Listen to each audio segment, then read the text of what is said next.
అరుణాచల శివయ్య నాకు తోడుగా ఉన్నాడు అని ఇప్పుడు అనిపిస్తుంది. ఎందుకంటే అందరూ ఒక్కసారి వెళ్ళడానికే ప్రయత్నాలు చేస్తే అవ్వదు. నేను రెండోసారి కూడా వెళ్ళి వచ్చాను. నాకు శివయ్య అనుగ్రహం ఉంది.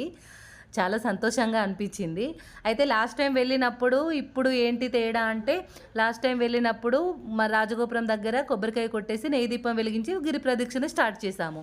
ఇప్పుడేంటంటే నెయ్యి దీపం అక్కడ పెట్టడానికి అలో లేదు. ఎందుకంటే చాలా గాలులొస్తున్నాయి, మంటలు పైకి ఎగురుతున్నాయని అది ఆపేసినట్టున్నారు.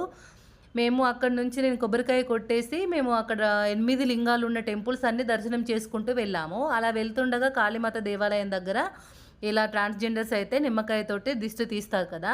అక్కడే ఆగాము. చిన్నవాళ్ళు కానీ, పెద్దవాళ్ళు కానీ ఎవ్వరైనా దిష్టి తీసేపిచ్చుకుంటారు. అలా తీయడం వల్ల ఏంటంటే, మన మీద ఏదైనా గాలి, ధూళి, ఎలాంటి నరదిష్టి ఉన్నా కూడా పోతది అనే ఒక నమ్మకం. రూ. 20కు 3 నిమ్మకాయలిచ్చారు. అలా చుట్టూ తిప్పేసి మనం అలా విసిరేస్తారు. అప్పుడు మనం ఎడమ కాలితోని తొక్కి ఇంకా అక్కడి నుంచి వెళ్ళాలి. నాకైతే అది చాలా బాగా నచ్చింది. అయితే మేము అది అయిపోయిన తర్వాత అక్కడి నుంచి వెళ్తుండగా ఇంకొక దేవాలయం దగ్గర అల్లుబండ ఉంటది. అల్లుబండ దగ్గర కాయిన్స్ పెట్టి ఏదైనా కోరిక కోరుకోవాలి. అలా చాలామందికి అలా కాయిన్స్ పెట్టగానే అతికేసింది.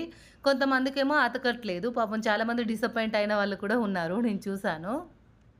అయితే అది అక్కడి నుంచి అయిపోయిన తర్వాత మోక్ష మార్గం దగ్గర చాలామంది జనాలున్నారు. ఫుల్లు లైన్ ఉంది.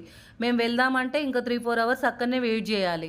మళ్ళీ ఇప్పుడు ఎండాకాలం కదా! ఎండ ఫుల్లుగుంటుంది అని ఇంక మేము అక్కడ నుంచి వెళ్ళిపోయాము. అక్కడ ఆగలేదు.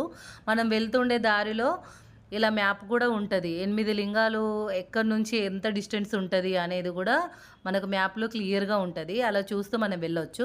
తర్వాత మేము దర్శనానికి లోపలికి టెంపుల్‌కి ఎంట్రీ అయినంక దర్శనానికి చూడండి ఎంతమంది జనాలున్నారు. చాలా మంది ఉన్నారు. చైత్రిక పౌర్ణమికి 45 లక్షల మంది వచ్చారంట. అక్కడ ఉన్నవాళ్ళు చెప్పారు. అది జరిగిపోయిన తర్వాత 2 రోజులకు మేము వెళ్ళాము. అయినా కూడా చాలామంది ఉన్నారు. లోపల టెంపుల్ వరకు వెళ్ళాము. అసలు గిరి ప్రదక్షిణ అంటే ఏంటిది అని చాలామందికి తెలీదు. నేను తెలుసుకున్నాను. గిరి ప్రదక్షిణ అనేది ప్రకృతిని దైవంగా భావించి చేసే ఒక గొప్ప ఆధ్యాత్మిక యాత్ర. గిరి అంటే కొండ, ప్రదక్షిణ అంటే దైవాన్ని కుడివైపు ఉంచుకొని చుట్టూ తిరగటం. పవిత్రమైన కొండను లేదా దేవాలయం ఉన్న పర్వతాన్ని భక్తితో చుట్టి రావటమే గిరి ప్రదక్షిణ అంటారు. అయితే పురాణాల ప్రకారం గిరి ప్రదక్షిణకు ఆద్యుడు వినాయకుడు. శాస్త్రం ప్రకారం పర్వతం పరమశివుడి రూపం. అందుకే అరుణాచలంలో చేసే గిరి ప్రదక్షిణ ప్రపంచంలోనే అత్యంత ప్రాచీనమైనదిగా మొట్టమొదటిగా పేరొందిందంట. మేము లాస్ట్ వెళ్ళి వచ్చేసరికి మేము వచ్చే దారిలో అక్కడ గుడి ముందు దేవుడిని ఊరేగింపు చేశారు ట్రాక్టర్‌లో.